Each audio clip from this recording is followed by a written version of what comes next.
It is Friday, October 13th, 2017. I'm Ashton Ellett. I'm here with Mr. Bob Bell for another installment of the Two-Party Georgia Oral History Program, sponsored by the Richard B. Russell Library at the University of Georgia. Thank you very much, Mr. Bell. Thank you for joining us. Just to get started, tell us a little bit about your childhood, your upbringing here in DeKalb County. Yeah. Well, I really wasn't a child of the Depression because I was born before the stock market fell in 1929. I was born in 1929, but we got caught up in the Depression. And my father died in 1932. He was a grocer, small businessman, and there weren't any government programs, and so money ran out. My mother's side of the family ran out. And rather than split our family up, she put the four boys in Methodist Children's Home out in Decatur. So I lived in the Methodist Children's Home from 1938 to 1942. My two older brothers came out of the home and went to work, and this was in the World War II era when they'd hire anybody that was available to work. And so they gave Mother their money, and that she had enough then to bring the other two youngest ones out, myself and my younger brother. So I was in the Methodist Children's Home from 38 to 42. We lived in Atlanta when we came out, and my two brothers went into service in 1943, the next year. And so I spent the war in school, and I was in O'Keefe Middle School, called junior high in Atlanta, they called them, and then went to Boys High, which was the elite school in Georgia probably. My father had gone to Boys High in the 1909, 10, 11 era, so it was never a question. We were going to go to Boys High. Was Boys High public or private? Public. Yeah, it was a public school. It was equivalent to a private school today because they had terrific teachers and had a great history. So anyway, I went through high school. Then Atlanta had the division of the University of Georgia. It was a junior college. So I signed up there for junior college. And then I pulled out and went up to Erskine College in South Carolina for a year, which was my father's school. And then, trying to put the time on it, then around 1950 is when all this was, and then the Korean War broke out. So I went in the service. I spent 2 years in the Army. Fortunately for me, my division was sent to Germany rather than to Korea to fight, because the Russians were acting up, as they always did, on something, and they started NATO. And so I ended up in Germany, where a lot of people I was drafted with went to Korea. They sent me to leadership school, and while I was in leadership school, they sent the rest of them all to Korea. And then I was supposed to be part of a group to train the next group to go to Korea. And because the Russians started acting up, they created NATO, I went to Germany. That was 2 years of not bad duty. And so that brought me to 1952. Came out of the Army in October 1952 and went back to Georgia State, signed up to get my degree. And I'll show you what my dedication to education was. I was being interviewed by the lady that, she said, "You're now going to go to Georgia State. What do you want to major in?" And I said, "Well, with what I've got so far, what am I closest to?" She said, "Well, you could get a degree in marketing." I said, "I'm going to go for marketing." And then she said, "Now what do you want to concentrate in?" I'd never even thought about concentrating. And I said, "Well, what am I closest to?" And so she said, "Well, you probably ought to, you could get a degree in marketing quickly because you've got so many credits there." So I ended up getting a degree in marketing. And I'm laughing because a lot of people are much more dedicated to an education. I was dedicated to getting a degree. And I can tell you the truth, I have not had anybody ask me anything about my grades or why I majored in anything. I just went to work. And so I don't know what that means other than I had a degree. So you come out of UGA's Atlanta Division, what's now Georgia State. 1954. 1954. You became a manufacturer's representative? I did. Following a couple of years after that, I'd forgotten this, that I was at night school. That's what we were doing, going to night school. Mm-hmm. And we had a professor, I think he ended up going to Ohio State, and he taught was openly, and we would debate things back and forth. And I remember saying one time, he said something to ask me what I thought about this theory. And I said, well, that's the professor, who was a professor at that time who had written a book about this. I said, that's his theory. I don't know that I agree with it, but if that's what we want to teach here, I'll say I won't debate it. Well, it struck a chord with this professor. I didn't know it. And so he saw me as independent. He told me this later. And American Standard, the plumbing and heating people, were creating an office in their regional office for research, market research. And so they contacted him, and he gave them my name. And it was just one of those things that just happened. And that got me, and I got a job working with American Standard. But it put me working with the management, because I was doing market surveys and things that the regional manager had an interest in. Where would they put branches? How would they operate? That kind of thing. It was a great training for me, but it was because of that conversation with the professor. It's also relatively fortuitous, because this is at a time when Atlanta, population-wise, economy was booming. Absolutely. Walk us through sort of the economic and demographic changes in Atlanta and DeKalb County that you saw in the 50s and 60s. Well, it's because I had this job as a market analyst that I had to do reports back to the regional manager, and that went all the way up to their executive level in American Standard. So I was really reporting on that growth. And I remember that one of the things I had to do was talk about where would Atlanta be when it got to be a million population. Mm-hmm. And I studied it, and I got some information that I think they projected, and this was in probably 1950, 52, somewhere in that area, right after I'd gotten out of the Army. And so Federal Reserve Bank was right across the street from where the office of American Standard was. And I'd go over there, they had a great library. And they had projected that Atlanta would have, back in the 40s, Atlanta would hit a population of 1 million about 1960. Every year they projected Atlanta's population to reach 1 million, and they kept bringing it closer and closer down. And Atlanta's population, I think, hit 1 million in about 1952 or 3. That was the growth. That was the way it was. It was just exploding. Mm-hmm. And it was just a great place to watch things, and it was a great place to do research on. So how did you make the move or expand your interests from business, your job, into politics? Well, I was always interested in history. And history is basically a history of politics, of what politicians do and government does. So it really wasn't much of a transition for me. I was always interested in it. And I really got, my company wanted to transfer me out to somewhere out in the Midwest, and I didn't want to leave Atlanta. I could just see what was happening here. And I remember a fellow that I knew in politics, and he had worked with somebody who they were working with Coca-Cola. And this young man got out of his work with Coca-Cola and went to work in a political campaign. And this fellow said, "You must be crazy." He said, "Everybody tries to get the kind of job you've already got, and you're giving it up to get into politics. They get into politics so they can get a job like yours." And so, and that is true. But I was fortunate enough to be able to see what was happening. I had to look at it because that's what they wanted me to make reports on. Where were they going to put another branch? What was going on? And it was all over the Southeast. So, and I saw a lot of towns were growing, but nothing was growing like Atlanta.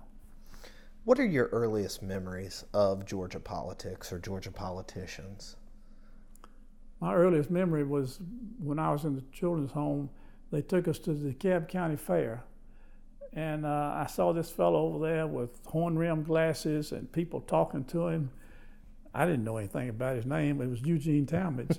And so that was my first exposure to a politician that I knew of as being a politician. And I remember this mother wanted to have her child with a picture with Eugene Talmadge. And he was kind of stern looking with these horn-rimmed glasses, and that child was screaming and hollering. And a lot of people were screaming and hollering about Eugene Talmadge, but not that way. But it was, it was just my first exposure to it. So, what drew you toward the Republican Party? The Republican Party in Georgia, which was obviously a distinct minority back then, but well, it was a minority in the state of Georgia, but right. It was not a minority in DeKalb County, in particular North DeKalb. All these people had moved in, and a lot of them had moved from Atlanta out to DeKalb, and DeKalb was booming. And I remember the superintendent of schools said that our population was growing so fast that they had to have the effect of a new classroom every day in DeKalb County. It was growing so fast. And that brought in a lot of people who'd moved from the Midwest to Georgia, and so there was not this anti-Republican attitude that a lot of people still had memories of their grandparents, I guess, and great-grandparents in the Civil War and the Reconstruction and all that. That was not an issue in DeKalb. It was just it was a growing population, a lot of new people moving in, a lot of excitement. And I just got drawn into that. And I was elected chairman of the Young Republicans of DeKalb County. And that pushed me further into that kind of thing. So, and then a group of people that I knew, some of them asked me to run for the state legislature. And I did and won, and that's how I got into politics. Well, let me take a step back since you mentioned DeKalb County. Walk me through sort of the divisions in DeKalb County politics, because North DeKalb was not South DeKalb, right, or was not Decatur. So walk me through sort of those divisions, and then some of the personalities who played an outsized role. It was personalities and factions. The North DeKalb group were not bound by the people, the partisan group in South DeKalb. And of course, South DeKalb ended up disappearing as far as the Republican Party is concerned, because it transitioned into what is basically DeKalb County today. The change in demographics and all that happened there a lot faster. Our demographic change was in North DeKalb, with people moving in, bringing with them a tradition of republicanism, particularly out of the Midwest.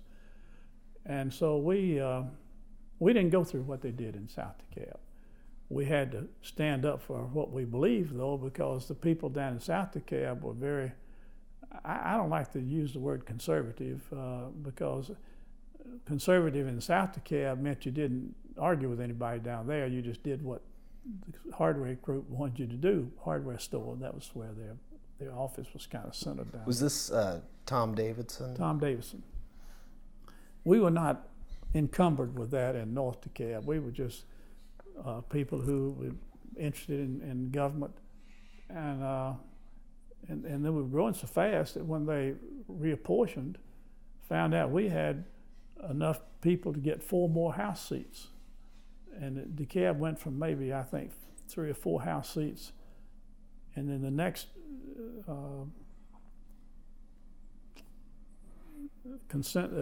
census, we picked up 4 seats in North DeKalb by itself. And we outnumbered South DeKalb. And so the differences in the way we did things and the way they did things became soon, they lost out down in South DeKalb because they had demographic change. And then we were the center of, Decatur was always going to be Democrat. It's for their history. So it was South DeKalb Republicans that were anti a lot of things, North DeKalb Republicans, which were interested in growth and government and things like that. And we ended up being the only Republican party left in North DeKalb. So who were some of those early Republicans in the 60s and early 70s? You're talking about in North DeKalb or in DeKalb, or what? DeKalb-wide, countywide. Well, countywide, it was centered in 2 areas: South DeKalb, Jim Westlake, the hardware store man and their people. And I didn't know those people very well because we were pretty busy doing what we were trying to do up north DeKalb. One thing we did, we started a breakfast when we started running for office. And we couldn't get together and talk because everybody was running their own campaigns. And finally we hit on the idea of having a Saturday morning breakfast. And we could all go there and we could communicate. Nobody was getting up too early on Saturday morning, so we had plenty of time to talk with each other. That thing is still going. And it's considered the longest running, and it's really a town hall meeting is what we ended up with it being. Okay. After we got elected, we would bring in people to talk, and it was not a Republican breakfast. It was a Republican breakfast, but not by name, because we couldn't bring in judges and people like that to talk to us if it was Republican, because they're nonpartisan. So we just called it the North DeKalb North DeKalb Breakfast Forum, still going from 1958, 1960 earliest, and it's still happening now. So who were some of those Republicans up in North DeKalb that you did work closely with? Well, Jim Tysinger was the state senator, and all of North DeKalb, which is now, it's got two senators now, but he was the senator, and he was great at putting things together and staying as unpartisan as we could. And the Breakfast Forum became the center of activity for Republicans in DeKalb County, and still is. So Jim Tysinger, Harry Geisinger, Bell, and then Ron Thoms was not an elected person, but he was very active. Stanley Baum, who runs the breakfast group now, still around. A lot of them have passed on, but the legacy is still there. So were you involved in presidential campaigns? Did you work those? Were you too busy? No. I remember we're in the state capitol. I was a senator, and Paul Coverdale was a senator from North Fulton. We were in the men's room, and so he asked me. He said, "Bob, you're going to go down to the state party meeting, aren't you?" I said, "Are you kidding? I don't want to get anywhere near the state party." They'd take positions like, let's get on the gold standard, or let's vote. Let's vote. This was a little bit later, a little bit earlier than I really got involved. But they take positions that people in my district would just shake their head at. What are they talking about? Get out of the United Nations. Go back on the gold standard. Do all these, and I didn't know what they were talking about. And I told Paul, I said, "Paul, I don't want anything to do with all those things. All I'm going to try to do is be a good state senator, and my folks don't want to get involved in that either." So it sounds like you were focused more on sort of I don't want to call it bread and butter issues, but maybe that's what it was, as opposed to sort of the deeper ideological questions that you're right. consumed many. Yeah, I didn't see my role as trying to tell the people in my district how they ought to believe, what they ought to believe, how they thought. I saw my role as being a state senator, and I used to say this, if I'm not doing what you would do if you could be there, you got the wrong state senator for yourself. I saw myself as just doing the best I could do for somebody, for the people in my district who couldn't afford to be there because they were all trying to make a living. So you ran for and won a seat in the House in 1968. Right. What was your experience like as a Republican in the Georgia House of Representatives? Well, this was before Tom Murphy became the dictator in Georgia politics, and we got along fine with the Democrats. We understood that they were not going to allow a Republican initiative to be enacted in which Republicans would get credit for it. So they would regularly take a Republican initiative, which would be a bill. It'd go into the legislature, into the House, into a committee, and it'd come out basically the same thing that we entered, but it would have a Democrat's name on it. And so but we understood that, and so if you understood it and didn't try to change them or embarrass them, you get along with them. What was the makeup of the Republican caucus like? Where were folks from? What was it?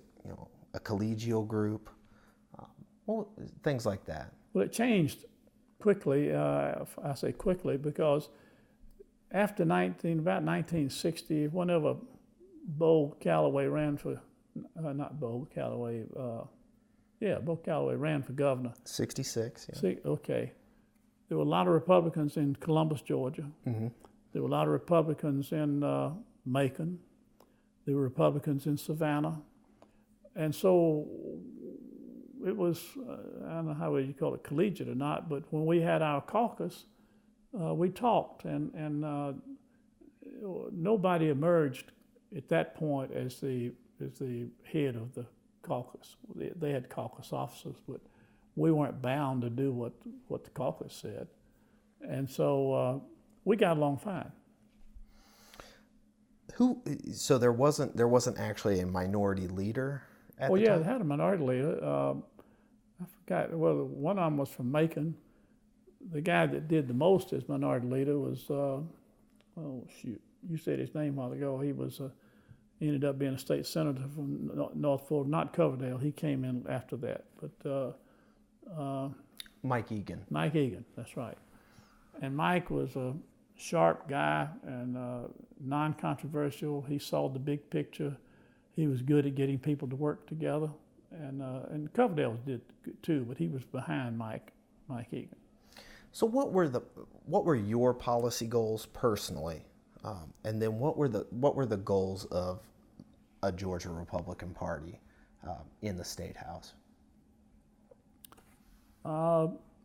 We mainly were trying to bring Georgia out of the 1900, I don't mean 1900s, I mean 1890s to 1900, bring us forward.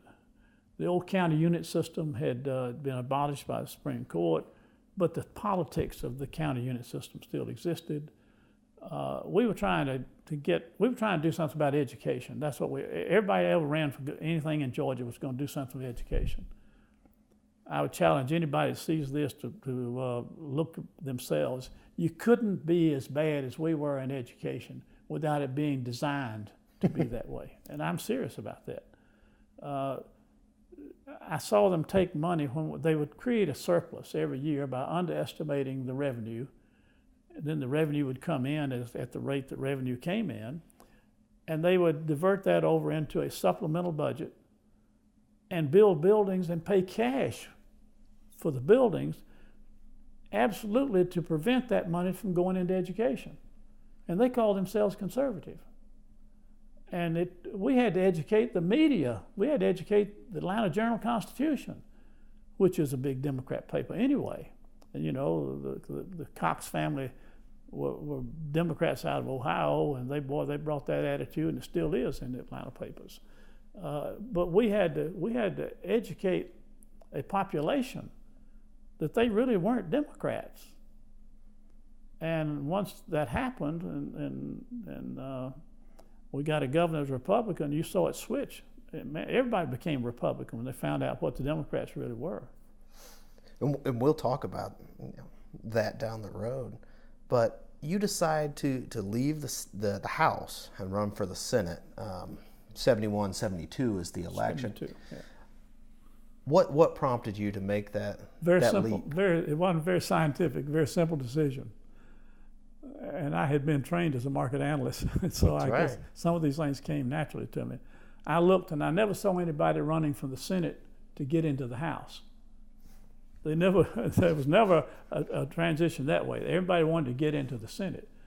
And the Senate was a whole lot more independent than the House, because the Speaker ran the House, and it was before Tom Murphy, the Speaker before him, ran it that way. Not the way Tom Murphy ran it, but he ran it the way he wanted to run it. And so it was clear to me that you're not going to do very much in the House if you wanted to be independent, even a Democrat couldn't do very much in the House if he wanted to be independent. And a Republican wasn't going to do anything in the House. So the Senate, they reapportioned, and my House seat, the dimensions of my House seat and the geography of my House seat really was a Senate seat. So it was nothing for me to move. I ran for the Senate, representing basically the area I ended up with in the House when I was there. Okay, so not much changes, but this is 72. Was this a safe Republican seat, well, or was it really competitive? I don't believe there's such a thing as a safe seat. People like to talk about it, but I probably had as safe a Republican seat because I had a lot of support all out in my district, and I don't mean I don't want to give anybody the attitude this is arrogance talking. Anybody can be beat, and a lot of people are surprised when they are beat because they didn't do their homework.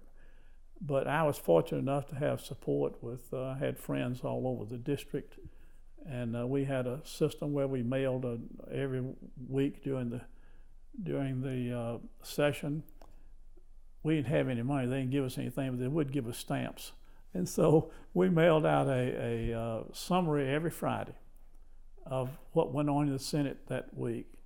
And I was sincere, and I asked people to read it. And if you see something on here, I'm supposed to vote as if I know everything. When a bill comes up, my vote carries the same weight as a person who really knew that issue. And I don't know that issue and don't think I do know all about those things. So I'd encourage people to contact me if they had a view on any of these pieces of legislation. And I sent it to the Democrats. I sent it to the members of the Democratic Executive Committee as well as the Republican Executive Committee. I represented them all.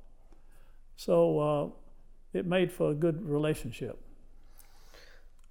So you came into the Senate 1973, sort of a relatively high watermark for Georgia Republicans up to that point.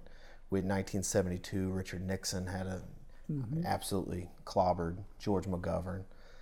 Fletcher Thompson almost became a U.S. Senator. That changes by 1974. What was it like after that election where the Republican caucus's numbers are cut significantly? What did that mean for Republican politics in Georgia? Well, I'm trying to think back. That was Watergate right through there, too. 73, 74. Yeah, and I was fortunate. I didn't have any serious problem getting reelected each one of those times. Most of the time, unopposed. And I think it's because I didn't get involved in all these partisan issues within the party.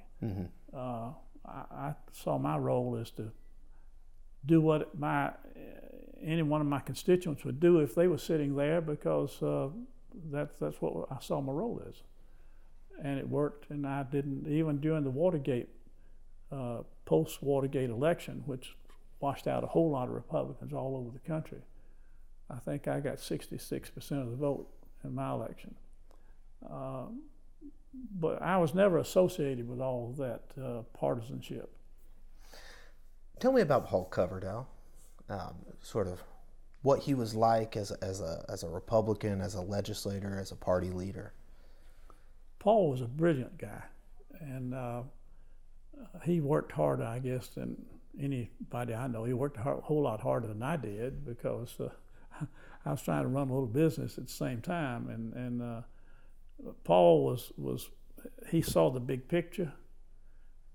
He was not reluctant to get into an issue when I'd try to stay a mile away from it, because I didn't see my role as trying to tell everybody what to do.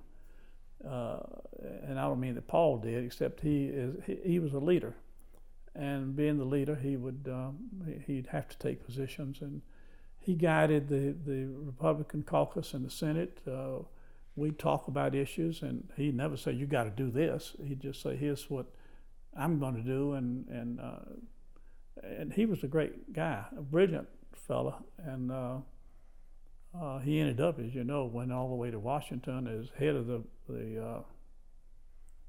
what was it? The Peace Corps. Peace Corps, right. Yeah. And he was George Bush's right-hand guy almost. And if Paul had lived, he would have been a power in the Senate. You actually rose, you were his minority whip in the Senate. Yeah, we used to joke about that. I had a Democrat friend that was always cutting up. He said, Bob, they call you the whip, but y'all are so small over there, we'd call you a switch. So, but yeah, we were down to 4 senators at one time. Paul was our leader, and it was all from North Fulton, DeKalb County is where it was. But we began to grow, and I remember some newspaper person interviewed me and said, you're down to 4 senators. Y'all going to disappear? I said, nope, we're going to become the majority. And he thought I was crazy. And I was sincere. I said, when the public in Georgia finds out what the Democratic Party nationally stands for, we'll become the majority party. He thought I was crazy. But all Democrats in Georgia, except for the minority, the black population, the Caucasian Democrats stayed totally away from national Democrat politics. And I remember telling somebody to ask me that we'll never become the majority until we make the Democrats become what they are, become known as what they are. How were you trying? Were you trying to do that as a legislator by trying to raise certain issues that would draw a distinction? Well, I'm not sure I can take credit for that, but I remember a few issues that came up. They were national Democrat issues. Mm-hmm. And I debated, and the Democrats were very uncomfortable with having to become part of the National Democratic Party. They called themselves Georgia Democrats. If you look in your history, you'll find that's what they call themselves all the time, Georgia Democrats. And I used to say there's no such thing. You're either a Democrat or you're not Democrat. You can't be a Georgia Democrat when it's convenient and be a Republican when it's inconvenient. Most of them probably voted Republican in the national election. And so the realignment began to take place, not because I said that kind of thing, but because people began to realize that being a Georgia Democrat meant you were helping the national Democrats. In the run-up to the 1982 election, the gubernatorial election, David Norden, who was writing for the Atlanta Constitution, Atlanta Magazine, back when it was a real power, he called you an urban progressive. What issues would make a Republican from DeKalb County an urban progressive in 1981, 1982? Gosh, I'd have to think about that because that's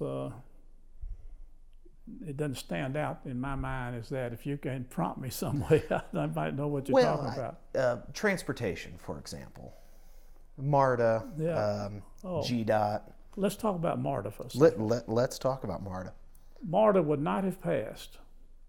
It had to pass in DeKalb County and Fulton County, and another. It had to have 2 counties to pass it. Mm-hmm. Gwinnett wouldn't touch it.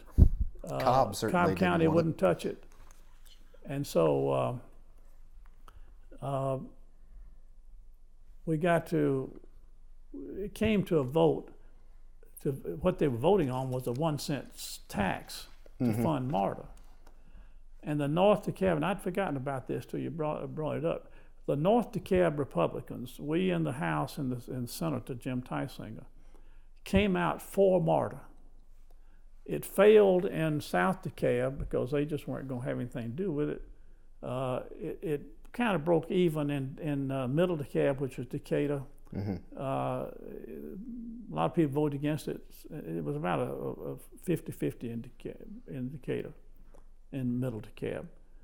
And we came out with it as a legislative group from North DeKalb, and it passed in North DeKalb. Had it not passed in North DeKalb, I don't know where they would have gotten, how MARTA would have ever existed, because it would have failed, and and then politicians don't like to take an issue that's been beaten one time in a referendum and start pushing it again. So I'd forgotten until you brought it up. The North DeKalb legislators got MARTA passed. Why did you and your fellow Republicans from that part of the county, what convinced you to endorse the rapid transit proposal? Simply, we thought it was necessary to have rapid transit. Traffic was, in those days, nothing compared to what it is today. But I'd hate to see where we'd be without MARTA today. So it was just common sense to us, and it was not an issue that we thought was ideological. You were conservative or liberal, and no Republican wanted to be called liberal in those days. But we just thought it was the right thing to do. So what persuaded you to launch a run for governor? I had been in the Senate 10 years, in the House 4 years before that. I'd done about everything that I could do, realizing that being a Republican, being a minority in that Democrat-controlled legislature, Tom Murphy was beginning to swing his power more and more, that I'd achieved about all I was going to be able to achieve as just an individual senator. I knew it'd be an uphill fight to win, but I didn't see myself spending the rest of my life trying to fight things in the state Senate. So with the encouragement of a lot of people, and frankly, encouragement of some of my Democrat friends in the Senate, to go ahead and run for it. Before you could reach the general election, however, you had to square off with another Republican from sort of the Republican politics of DeKalb County's past, Ben Blackburn, the former congressman. Tell me about that primary. Well, that primary, as it turns out, I didn't realize at the time. Ben's a friend of mine, and we were friends then. I'd supported him when he was in Congress, and so it was one of these issues, one of these races that issues crept into it that I was not personally involved in. It's just that we ended up getting the support of a lot of Cobb County Republicans who didn't even know me. But Ben was associated with the most conservative wing of the Republican Party, and I ended up inheriting, I guess, the mantle of progressive republicanism. In fact, my campaign literature, we used to say, Bob Bell, how did we put it? Something like, "You're kind of Republican." A friend of mine helped coin that phrase for me, but we were not the image of and I was not personally that way myself, and the image that I had created was not one of that anti-everything Republican, what we called, I think, a modern Republican or something like that. Okay, so you won that primary relatively comfortably, and you were going to face a Democrat in November, but there was a runoff, and the runoff on the Democratic side, Congressman Bo Ginn down southeast coast of Georgia, and State Representative Joe Frank Harris of Cartersville. Tell me, from your perspective as the Republican nominee, how did you view those two candidates as your possible opponents? Yeah. Well, I admired Bo Ginn. I didn't know him very well, but he had a great reputation down there, very popular. Joe Frank was a Tom Murphy person. And I used to say, and the irony of it was the Democrats had this strong support of the black community. And yet they, year after year, deliberately underfunded education to the point where they would, I think I said earlier, they would take the surplus, which should go into education, and they would spend it on building buildings and paying cash for the buildings rather than putting that, I used to say either give it back to the public in a reduction in taxes, or spend it where it ought to be spent in education. But the media being what it was, and the situation being what it was, that it never got any traction. And we couldn't have been as bad in education unless it was deliberate, and it was deliberate. They were afraid to educate blacks. That's what it amounts to. So Joe Frank Harris comes out of the runoff, somewhat of a surprise. Shock. So how did that change the dynamic of your campaign? That Joe Frank Harris and not Bo Ginn? Well, I'm not sure I can answer that because I'm not sure I really know. They did some pretty dirty things to Bo Ginn. They called right before the election, Sunday before the election. They say this. The reports where this happened, that all over South Georgia, there were things put under the little pieces of literature, put under the windshield wiper on cars at churches, saying that Bo Ginn was a baby murderer, or he supported killing babies. Very mean. So anti-abortion. Anti-abortion, right? Literature. And they painted him as being pro-abortion, and it changed everything as far as that election was concerned. And Bo didn't have any time to answer it, and Joe Frank surprised a whole lot of people. Joe Frank won that. Tell me about the general election. What were the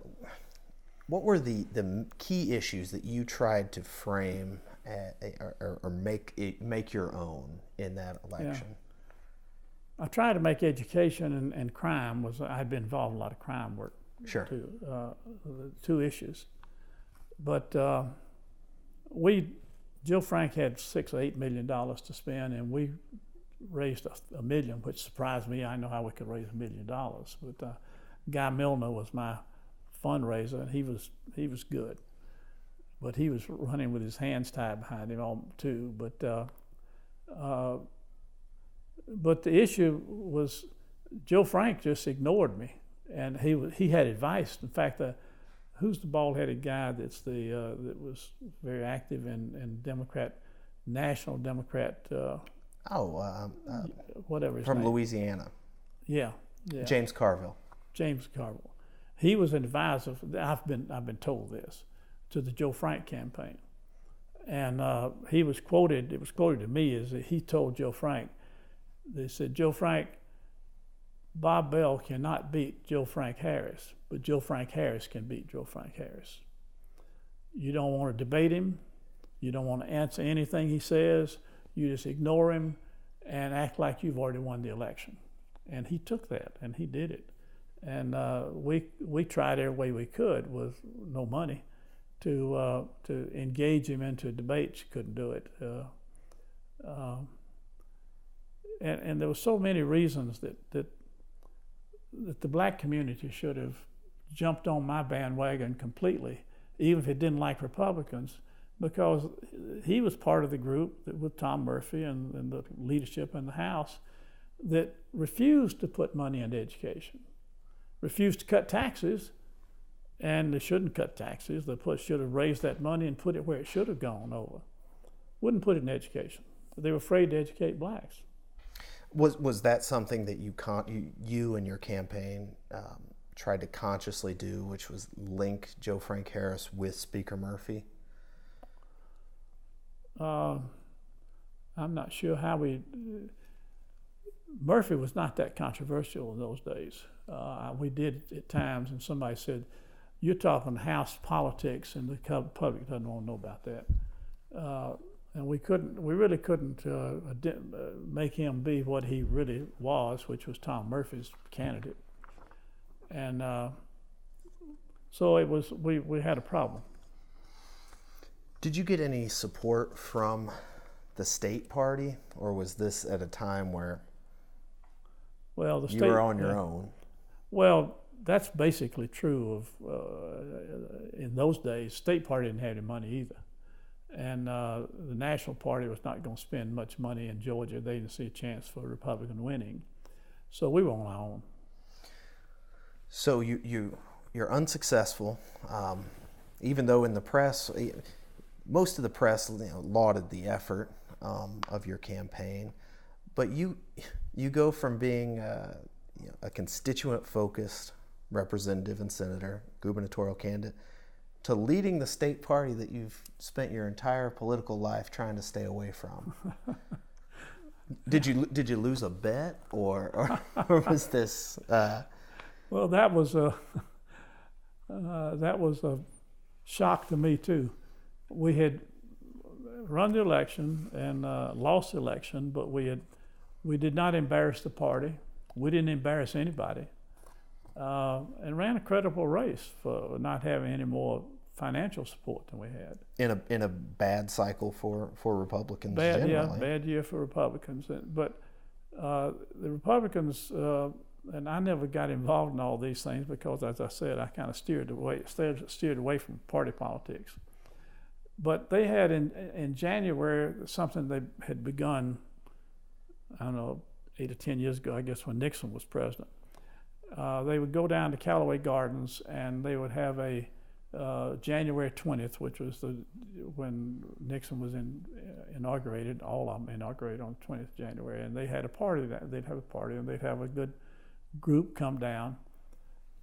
And somebody asked me, I'm trying to think who it was, said, "Why don't you come down?" And I said, I'm not involved in all that.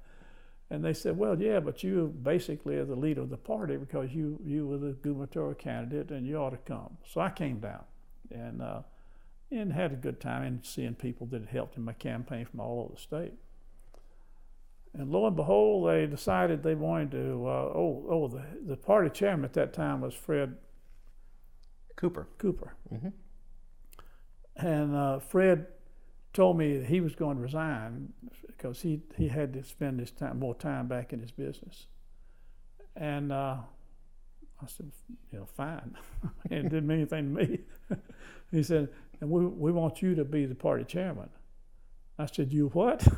And he said, "Yeah, and you got to do it because you can pull the party together. We've got these factions." And I didn't have a lot of time to think about it. And it was an executive committee meeting down there is what they did. So he resigned, they elected me party chairman. And here's how deeply involved I was up till that point.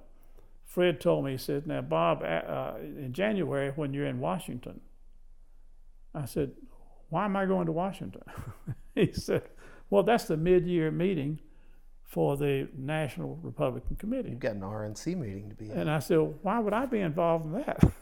He said, "You're party chairman, and you lead the delegation to that." I said, "Well, you got to tell me a lot more than that." But anyway, that's how little I knew when I was elected chairman. But I was riding this wave of acceptability and enthusiasm because we'd run a creditable campaign. What was the state of the party as you found it as an outsider chairman? Sort of, I don't want to say hoodwinked into the position. You could have said no, obviously. But what was the state of the sort of the party apparatus, the party infrastructure, as you found it? Well, it was very factionalized. I remember a fellow from Decatur County, I can't think of his name now, but they were the Reagan, considered themselves the Reagan Republicans. Mm-hmm. But most people considered themselves Reagan Republicans after he won, and was doing a good job as president. So they came to me and wanted me to give me a list of things they wanted. I didn't. I hate to appear ignorant, but I was just not involved in all that. And so I took the list and looked at it, and they wanted to meet with me. So this was on a Sunday. And this was the Reagan sort of, I don't want to say the Reagan wing, but... Well, it was that group of very Okay. conservative people who didn't really want any changes much. Okay. And they considered themselves the Reagan Republicans. They considered that they had supported Reagan back when he was running as for president, when it's like running for back the to nomination. '76. Yeah, back when Reagan was going around the country making speeches and things like that. So and they probably were justified in feeling they'd helped him get the nomination. Of course, after he was president, everybody was a Reagan Republican, at least most of them. So it was a matter of trying to hold them all together. Frankly, they came to me with a list. They wanted me to appoint them to one of them for every job that half of the jobs in the state party. Well, I didn't know how the state party operated, and so I took the list, looked at it, and folded it up and put it in my pocket, and I've never seen it since then. But I had to be very careful that I didn't factionalize the party, which was already factionalized. What was the state of the party in terms of fundraising or financing? You mentioned that Guy Milner was involved in helping, as finance chair for your campaign. What was the party trying to do, or what was it trying to do new to raise money to become more of a permanent or a modern party? Yeah.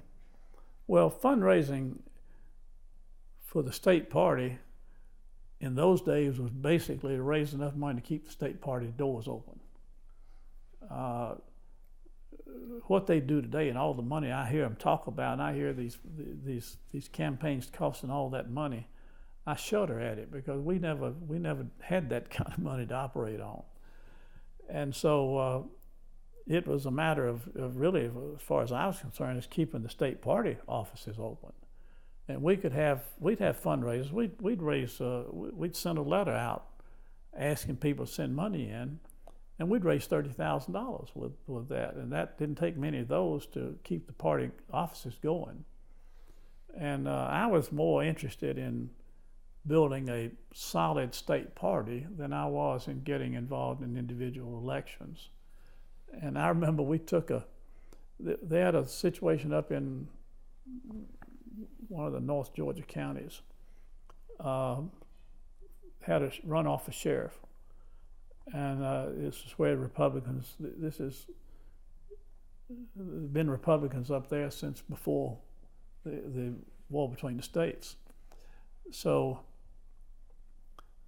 anyway, they had this runoff, and the sheriff was running against a Democrat, and he was a Joe Frank Harris appointed guy to run against the sheriff. So I got $300 from the state party's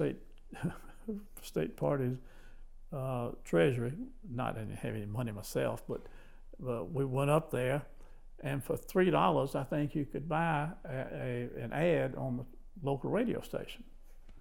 So we dumped $300, a big amount of money in that campaign up there for the sheriff, and he won. And so those people thought I had hung the moon. Well, it was plain common sense to me, and we that's the kind of thing we did. But and he won, and I still got supporters up there based on that. So what was the job of the party, of the state party, if it wasn't necessarily picking winners and losers in campaigns or things like that? How did you envision your job as chairman, and then the sort of the role and responsibility of the state party? Well, the state party didn't have a lot of credibility with the general public, not well known.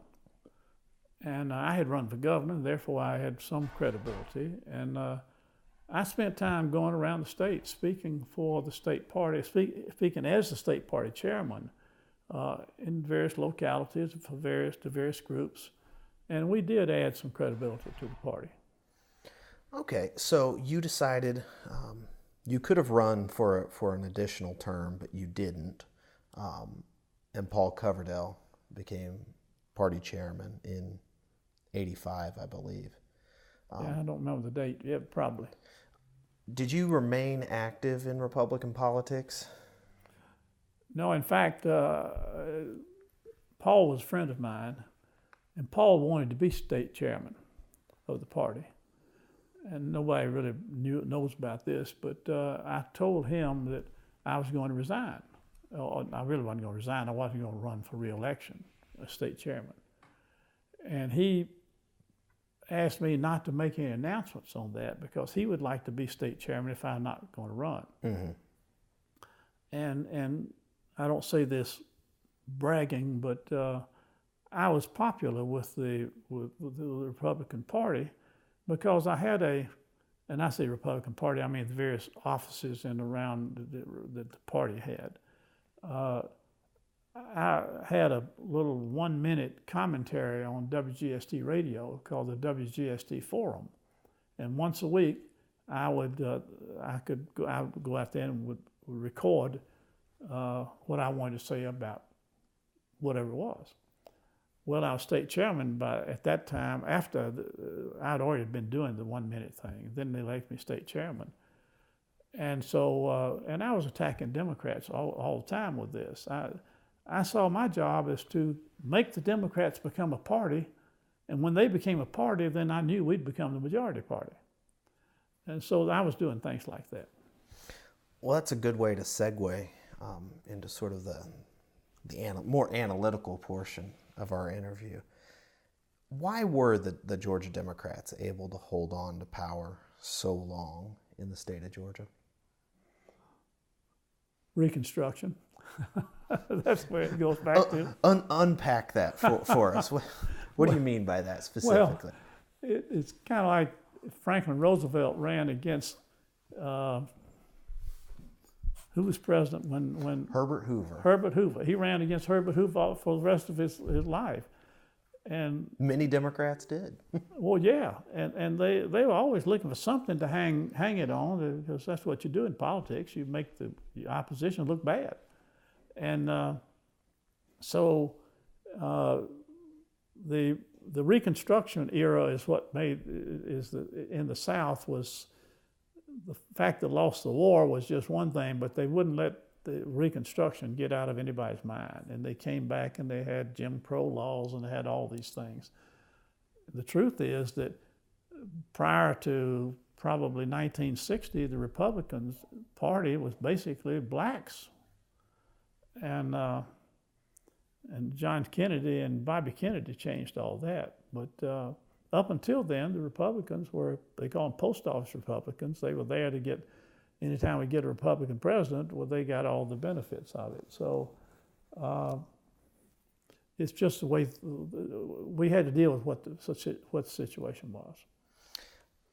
Why? What are the factors that contributed to the rise, a slow rise, but a rise nonetheless of the Republican Party in Georgia? Because as you mentioned, it seemed to be the party was a desperate minority, and then sort of the minority, and very quickly became the majority party. What was it about the 80s, 90s? Well, the main thing was the Democratic Party. Okay. Yeah, and I'd always said that we will never become a Republican Party until we force the Democrats to become a Democratic Party. They always wanted to call themselves Georgia Democrats. And I remember Joe Frank Harris saying that he was not a national Democrat, he was a Georgia Democrat. And nobody would ever ask the question, what does that mean? That was the media talk. They always they wanted the Republicans to challenge.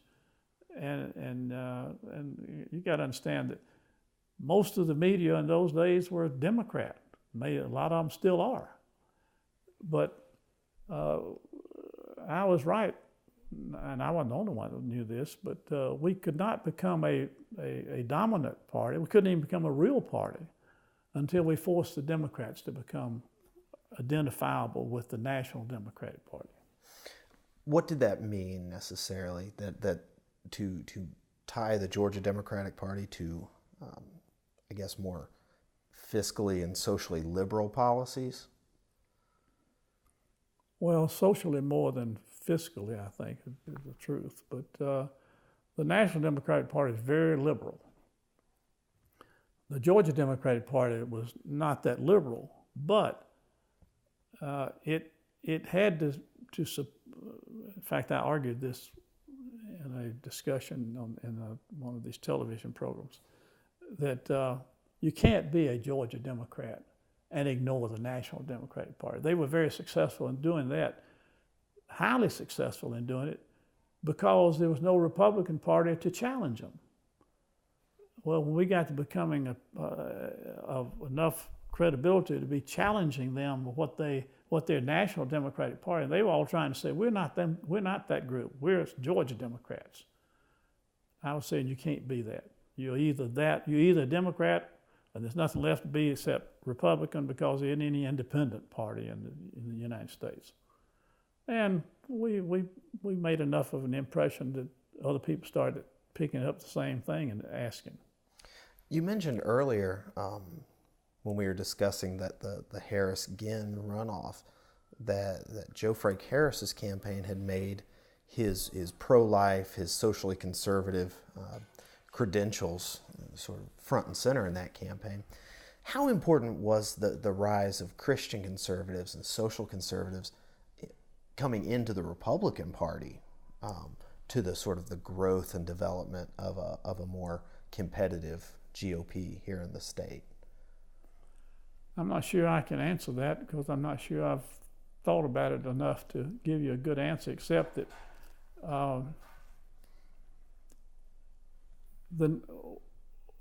if we were successful at anything, I think we were successful in getting this mythical barrier between Georgia Democrats and National Democrats.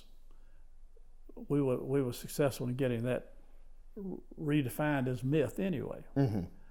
And then we weren't the only thing. The growth in the Democratic Party of the African American vote,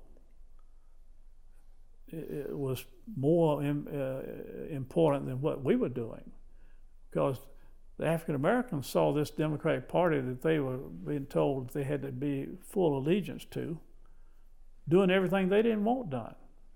So that had a lot more influence than what I was able to do or what we were able to do. The Georgia Republican Party has basically controlled the state more or less since 2003, 2004, 2005. Some political scholars, political scientists, they look at the administrations of Sonny Perdue and Nathan Deal, and they say, well, if you look at the policies, sort of the approach to government, it's not really that much different than a Joe Frank Harris or a George Busbee. Where do you come down on how the Republican Party has governed the state versus how Democrats governed the state for so long? Well, I'm going to have to admit to you, I don't know that there's all that much difference. I just have to leave it there. I talk to people, and they ask me, what's the difference? And I say, well, I think the historians are going to have to tell us. Well, one historian who also happens to be a politician is Zell Miller. Zell Miller kind of stands out from that group. Absolutely. Tell me about your experience. You worked with then Lieutenant Governor Miller when you were in the state Senate, and then throughout your time in other areas. Tell me about Zell Miller. Zell was it was always BZ, before Zell and after Zell. I'm a great admirer of Zell Miller. Not only because he and I worked together on some things, but he just was a student of government. He understood government. He'd been a state senator. He'd been in the governor's office, working in the governor's office when who was he? The executive director under the not executive director, but was that Lester Maddox? Axe Handel, yeah. Lester Maddox. Yes, the Pickrick toothpick. Well, I remember an occasion that I was trying to get some money for a study of crime or something. I forgot what it was. It's going to take $15,000 to fund because we were going to get the University of Georgia School of Government to do it, and it's going to take $15,000. So I went to see Governor Maddox, who was governor at the time, and told him what we were trying to do. And I'll never forget, he said, "That's a great idea. Wait a minute." He punched the button. Zell was his... they called it, what was his executive secretary? Executive secretary, that's what it was. And Zell came in and said, "Yes, sir." And he said,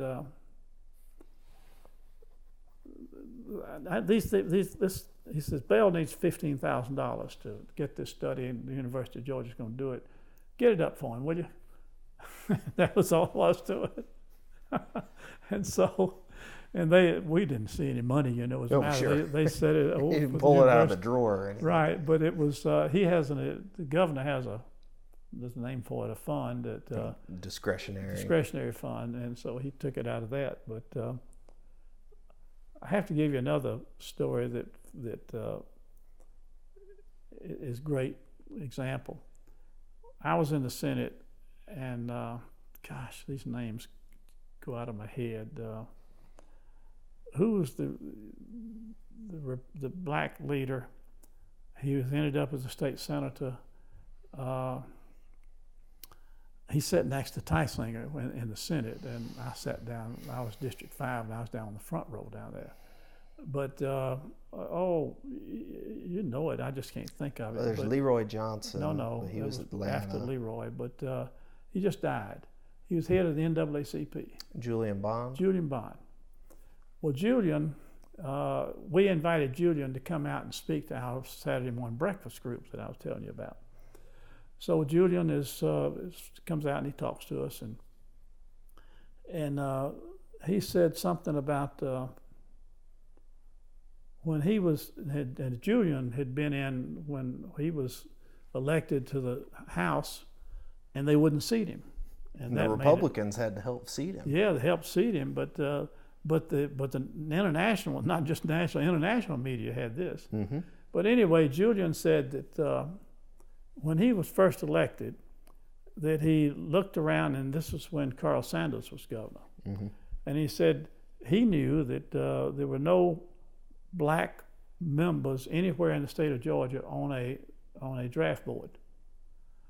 So one of the things they wanted to do was to get some black folks on the draft boards, because they're certainly drafting a whole lot of black people.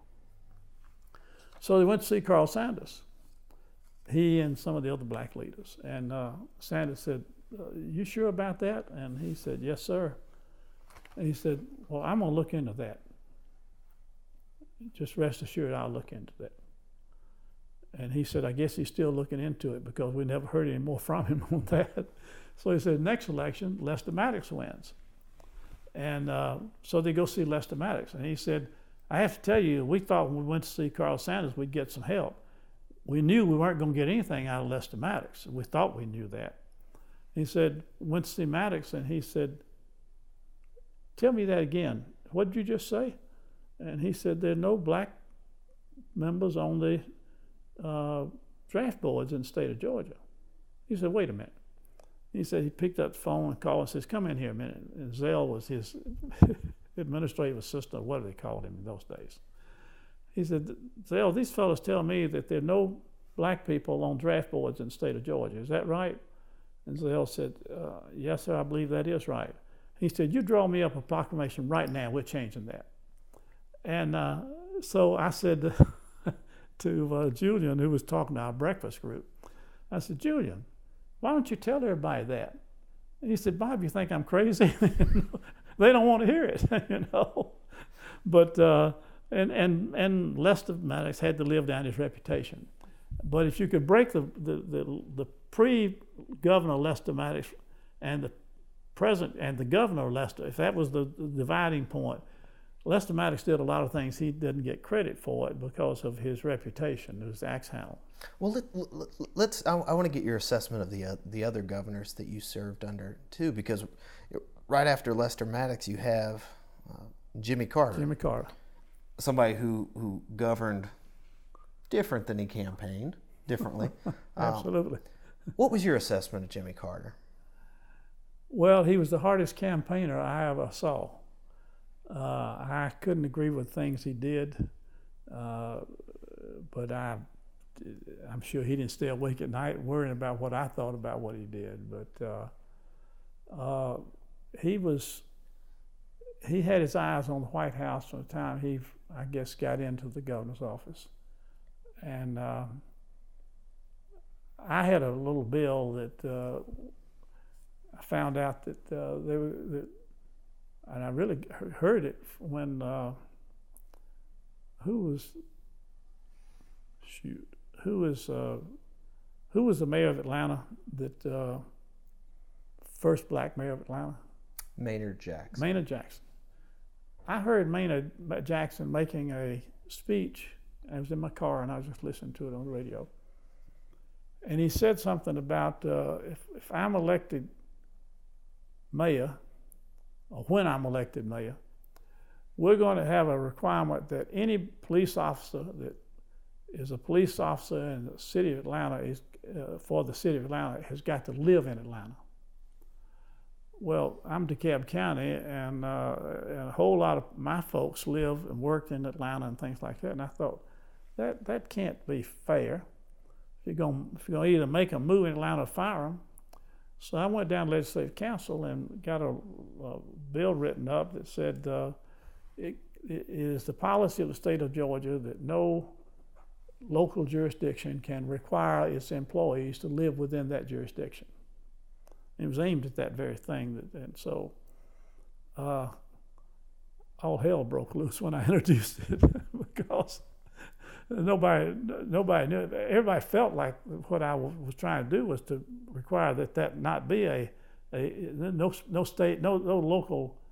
no local jurisdiction could require people to live in it. It's one of the few things that I won doing the thing that I did, and I shouldn't say one of the few. I was able to do that 2 or 3 issues using the same tactic, and people didn't really care that much about the police. But we got it over to the education area, and teachers would have to live in wherever they told them they had to live. Well, then we got the attention, and we made it an issue. And Jimmy Carter vetoed it as governor because he said it broke the home rule. It didn't. We had already checked it out through Legislative Council. But he was running for president. He wanted the black vote. And so he vetoed it, and wasn't anything I could do about it until we made it an issue in the next election when George Busby was running for governor. And we made it an issue, and Busby announced that he would support that. So we got it passed, so I'm not a great admirer of Jimmy Carter. He's probably the best ex-president we ever had in the country. Well, he was really known for his reorganization bill. His what? His reorganization. Which Republicans got passed for him. You stole my thunder. I'm sorry. Why were Republicans willing to carry the water for Governor Carter on that? Well, I don't think they saw it. I wasn't in the Senate at that time. That's right. You had not made the jump over. But that's right. 71. I know Jim Tysinger, and he and I talked about that a lot of times, and he was one of the ones that pushed that the Republicans would back Jimmy Carter's reorganization program. Jim Tysinger just saw it as we needed some reorganization, and that's what the Republicans did, and they were the difference that got it passed. You mentioned George Busby. When he was first running for governor in 1974, he was running against machine gun Ronnie Thompson. And I probably should have brought this up back then. How was Ronnie Thompson, the Macon mayor, able to win the Republican nomination in 1974? Yeah. Onesie twosies. Truthfully, I used to study those numbers. There weren't many Republicans, sure, except in in Fulton County, DeKalb County, some in Cobb County in those days. And Ronnie Thompson would get, and I knew a fellow that was running against Ronnie Thompson, Harold Dye, was running against Ronnie, and Harold would get 1 vote, Ronnie Thompson would get 10 votes in these various counties, and Thompson just was able, because of his machine gun approach, and there's a racial element to all politics in Georgia has a racial element to it, more so in those days than it does now. And I say more so because the racial element the racial things doesn't hurt Republicans as much as it would Democrats in those days. So George Busbee, go back and read some of the literature about George Busbee. He and Jimmy Carter, what historians and political scientists would say when they look at, that's the transition from sort of the good time Charlies, these really flamboyant, colorful characters, into sort of a managerial, not necessarily receivership governors, but just sort of a business-like approach to government. Is that how you viewed a Busbee? Busbee had a slogan. He ran it all the way to the governor's office, and that was, you elect me and you'll have a workhorse and not a show horse. And he did take a lot of the show horse out of the races after that. We became much more business-like the way he ran things. And I like George. We didn't agree on everything, of course, but he was as down to earth as anybody could be. But he was a good, solid governor. And Joe Frank Harris, obviously, there's maybe a personal element to this since you ran against Governor Harris. He had something of a rap. I think it was Bill Shipp said that he was about as lively as a bowl of cold grits or something like that. Is that how, was he as colorless as somebody going back reading the papers? Well, I had a friend that tell me, he said, Bob, Joe Frank is not going to be a change artist because he was not elected to be a change person. He was elected as Tom Murphy's guy. That doesn't mean he did everything Tom Murphy wanted, but Murphy understood the limits of his power to himself as the speaker. But Joe Frank was not elected to be a change person, and he wasn't. He ran a clean governor's office, but I don't know of many things that were of remarkable actions that went on. When they passed and I used to talk about this, we had the minimum foundation for education. The Herman Talmadge program, yeah. Yeah, then we had the adequate program for education, and I forgot the third one. And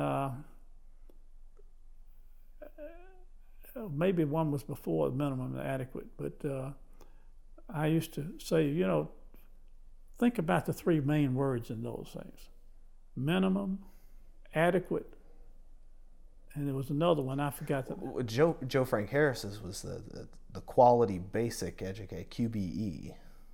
Yeah. That was Joe Frank's. Basic. Minimum, adequate, basic. And you expect changes to take place under that? And it didn't. And we still, I challenge you or somebody to write a book about how racial politics has dominated state politics in Georgia, still does. We couldn't be as poor in education because we're not a poor state. We're about middle. We were back when I was over there. We're somewhere between 28th and 32nd in income. We're not a wealthy state, but we certainly weren't one of the poorest. And what we've done what we've failed to do in education, because of the racial attitude and failing to educate black people, they failed to educate white people too. And I hope that we've gotten away from that, but I don't believe we really have. One of the big issues during the 1980s and during the Joe Frank Harris administration was this idea of the two Georgias. Do we still have two Georgias, or is it three Georgias, or is there still a gap between? Oh, yeah. There's a big gap between metropolitan Atlanta and the rest of the state. That was the two Georgias. And they said that it didn't exist. Some professor over Georgia, I think. Was Floyd? I think it was Professor Floyd. He almost got fired over it. He was the one that identified it, and it's true. But I guess it's true of any big metropolitan area, which is salaries where the salaries are.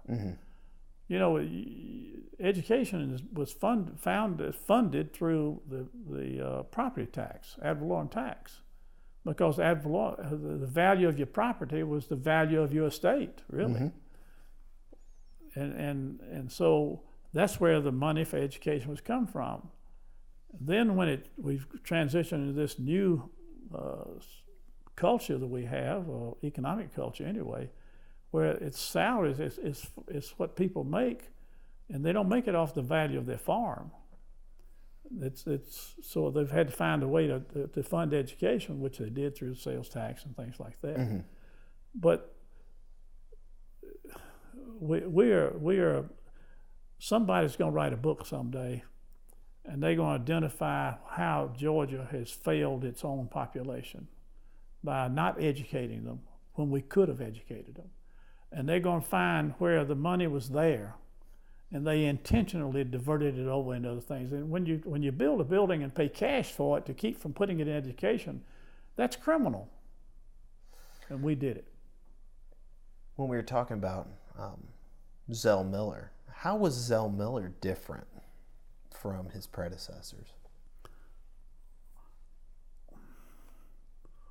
Zell was willing. First, Zell I think he had an understanding of government well before he was elected. I remember going to him, and I was one of 4 or 5 Republicans, though I did sit on the front row because my district was District 5. And Zell was up on the podium right there. We looked at each other all the time. So one of the people, he needs to get credit for it, and I can't give you his name right this second because it skipped my mind. He was chancellor of the university system. Who is that? Right now, he just retired. Hank Huckabee. Hank Huckabee used to be head of Senate research, and he was one of Zell's advisors and confidants and so forth. Well, a friend of mine in Senate research pointed out to me how much surplus we had, and that would fund a 9.75% pay raise for teachers. 9.75% is a big pay raise because they'd get 1-2%. So I went to see Hank Huckabee, and I said, "Tell me again about this. Is that right?" And he said, "That's right." And I said, "Well, it shouldn't all go into building buildings, paying cash for them." Then he said, "Well, Hank couldn't afford to get taken public positions on anything." So anyway, we talked about it. He said, "Well, you ought to go see Zell." So I go see Zell and tell him about this big amount of money they wanted to turn around and pay it into building buildings. And you got to understand, this is not an indictment of Zell. It's just that all the spending bills took place in the House. And by the time the Senate got it, they'd allocated it all, and all we could do is if we were going to do something with the budget, if we were going to create a spending tool, we had to put an ad, we had to cut over here to add here. They didn't do that in the House. They created the thing. Murphy's crowd did.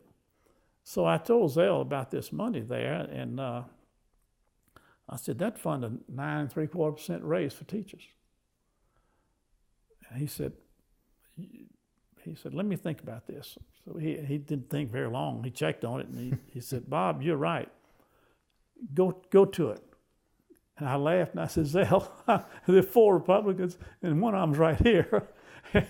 and I'll go to it, but nobody's going to pay attention.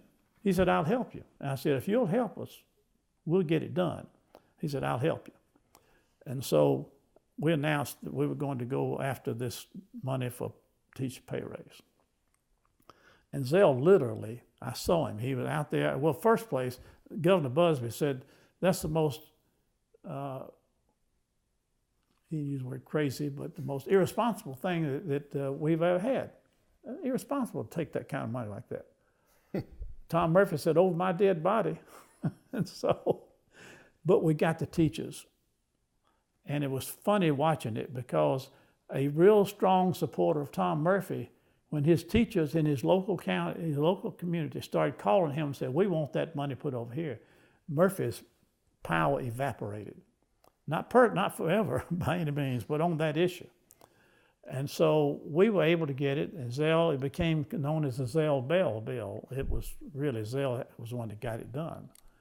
And I saw him out there talking to senators. He'd take them one at a time and talk to them. And one of the press people came up to me after doing all this, and he said, Bell, you think you're going to get that passed? I said, you watch. I said, they're going to be standing in line to sign that bill. And I didn't mean literally, but figuratively, that was going to happen. And literally, when Zell got involved, they literally were standing in line to put their name on that bill, and we got it passed.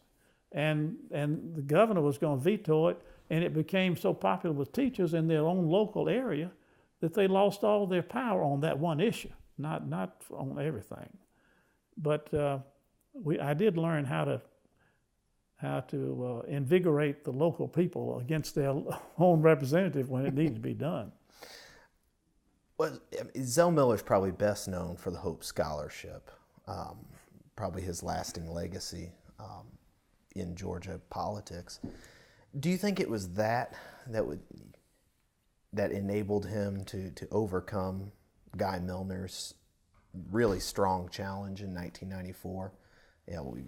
With the Gingrich Republican Revolution, sort of the anti-Clinton feeling. Well, he overcame it with about 25,000 votes. Yeah, it was a tough fight for him, and but that personified the Zell Miller approach, though, to government. He made the Hope Scholarship. He built a wall around it. It was unbreakable. And we're still benefiting from that. And Guy Miller's a friend of mine. And I'm not saying anything, about Guy against Guy on this, except Zell. He knew how government worked. He'd been lieutenant governor for 16 years. Before that, he'd been in the state senate, and he had this view of how it ought to work. And I'm a great admirer of his. What about his successor, Roy Barnes, somebody who had also served in the state senate, the Georgia House, probably one of the most articulate governors or politicians, statewide politicians Georgia's had. What was the making and breaking of Roy Barnes as you see it? I'm not sure I can give you the making of him because I was in the Senate with him, good friend of his, admirer of his. Roy was a victim of some very bad political advice. And I don't think he would have, by himself, come to the conclusion that he ought to do the things he did. He did the flag in a way that everybody objected to it, but that was just one thing. Then he took he allowed himself, I don't believe Roy would have done this on his own. He allowed himself to be convinced that the money that they had collected with a promise that they would take it off, it was money for a toll road up 400. Georgia 400. Yeah. And the promise was, we'll put it on there and we'll take it off when it's paid for. Right, when the bonds are clear. And he allowed himself to be convinced that he could go back on that and say, we're going to put that money somewhere else. It reminds me of George H.W. Bush, who read my lips. and they read Roy's lips, and it was not what they wanted to hear. And that was just a flag. That there were two or three other things that the Roy Barnes I knew was too smart to get involved, caught in things like that. So I think he just was a victim of bad advice. So there have now been two Republican governors since Reconstruction.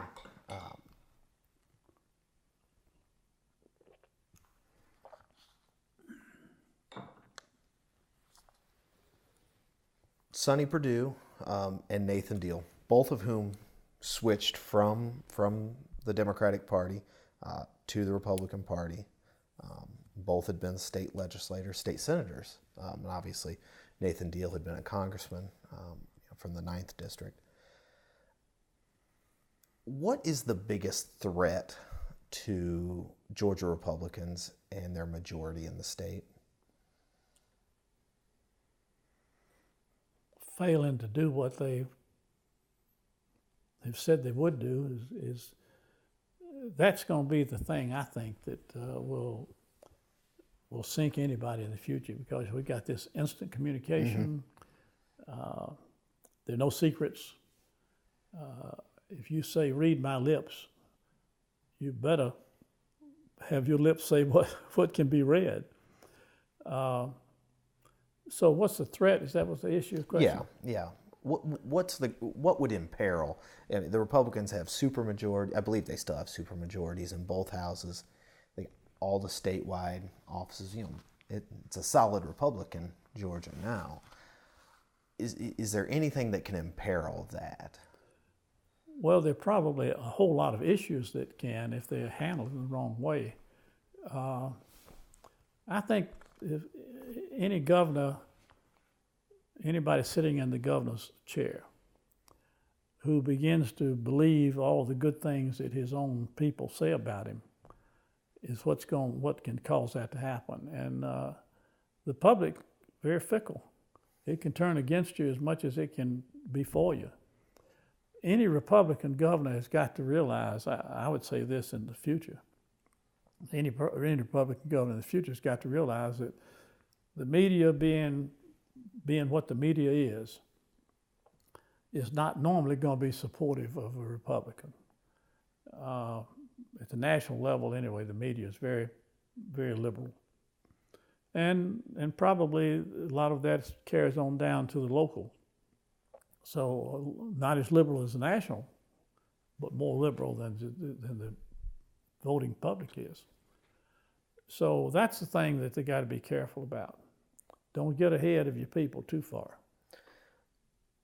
We talked about earlier how demographics and population shifts helped the Georgia Republican Party grow back in the 50s, 60s, 70s, all the way up through 80s and 90s. Can that demographic change work against Republicans now? Well, you've got the African American vote, which is significant, mm-hmm. much more so in a primary than it would be in a general election. And it's not likely to become Republican, at least as far as I can tell. I don't see it happening. So Republicans have got to be more concerned about winning the primary than they would have to be about winning the general election. And you can have 10, 12, 15 candidates running, and how they separate themselves from the crowd. Generally, they do that by becoming more radical, mm-hmm. To get their attention. So I'm just not that good at prognosticating. If I'm asked me and they won't, but I'd say be careful of what you do, because you can speak, if you get a blog, you can speak to a whole lot of people and nobody can stop you from speaking. Your competitors got to have that much following too. And so it's a new era, different from my history. Well, since we talked about amplifying maybe your political voice, your political appeal, through technology, social media. Donald Trump. How does Donald Trump in 2015, 2016 enter the Republican primary and just run roughshod over Jeb Bush, Ted Cruz, Marco Rubio, Chris Christie, the heavyweights of the modern, or contemporary rather, Republican Party? We were talking before the cameras were turned on that this is sort of an unprecedented period that we've entered into. What are your thoughts on how Donald Trump was able to win the Republican nomination, win the White House? I don't know how he realized that there was this big group of people. A lot of them didn't vote even. They were just not voters, but they were people. They had the ability to vote. And he did it, and I can't tell you how he did it. History will have to tell you when you all start writing your books about it. But he somehow has tapped into that, somehow at that time he tapped into it. There's just a lot of frustration in the typical American citizen with government. Reagan used to say that government is your enemy, and he was right. Well, this guy's come along and he said, they're your enemy and I'm your friend and I'm going to change it. And he tapped into it. And I just couldn't believe it when I stayed up till 4 o'clock on election night, or the morning after the election. I couldn't believe that he was doing what he did. I wasn't that much objectioning to it. I just couldn't believe it happened. Stayed up to 4 o'clock. Then when Pennsylvania came in and Florida and those other states, he tapped into it. He's still tapping into it. And there's a lot of people, media in particular, just can't stand it. But he has gone over their heads, and he's reached out, and it's going to be some time before somebody can stop him. What is the quickest or the surest way back to power for Georgia Democrats? Is there a path back to maybe not even power, but more competitiveness? Well, there's a demographic that whoever does it will be the one that will do it. You got to take the black vote, and you got to match it with a lot of other votes. That's what Hartsfield used to do when he stayed in power in Atlanta as mayor. He would get the black vote and match it with the more liberal white vote. It was a coalition that nobody could do. Well, the demographics for that, the arithmetic is what will, if somebody can do it.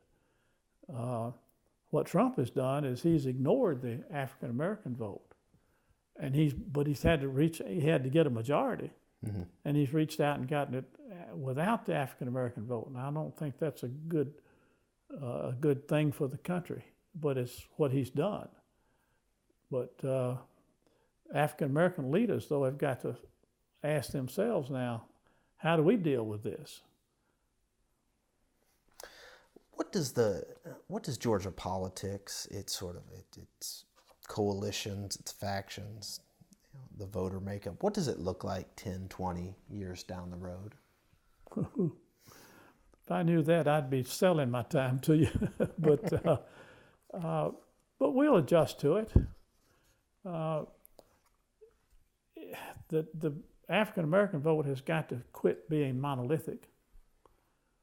It's got to be for the African American leader who wants to use his power. It's good for him to have a monolithic vote if he can control it. But I don't think it's good for the African American community. So I see that we've got to educate this next generation coming, and we're not doing as good a job there as we ought to be doing. There's money there to do it. It's just got to be put over there. We got to become sincere about doing it. I don't know that I can give you an answer to it. Well, how about this? How has the Republican Party either nationally or in the state. How has the Republican Party changed since you first became involved in the 60s? Well, when I was there, all I had to do was throw darts at things, because I knew I wasn't going to be able to enjoy the power that they have themselves now. But with that enjoying the power goes the responsibility, and I think they're doing a good job. They're far more open than what the Democrat Party was when I was in the Senate. So they just got to do their job. I mean, it's open. It's got this instant communication. If the public ever really understood how it was the history of the political leadership in the state of Georgia to deliberately not educate our total population. They didn't want to educate black people, but they couldn't do that without not educating Caucasian people. And we're suffering from that. It's going to take a long time for us to get over it. But we've got to understand that if you're not educated, you're not. The road out of poverty is education. And we got a lot of poverty. And if we really believe that, we better be educating everybody. When you look back on your career in public life, what do you think your greatest contribution to Georgia politics? Boy, that'd be arrogant to answer that. No. But, well, I think I was part of a movement that recognized that the old system was bankrupt, frankly. It had enjoyed power for 100 years, and we were trying to change it. And so if I had any contribution, it was being part of that movement that changed the way things were done. Well, Mr. Bell, is there anything else you want to record for posterity's sake? No, I kind of hope that thing may never make posterity. Well, on behalf of the Richard B. Russell Library at the University of Georgia, Mr. Bob Bell, thank you very much for spending an afternoon talking Georgia politics and history with us. Thank you all for what you're doing.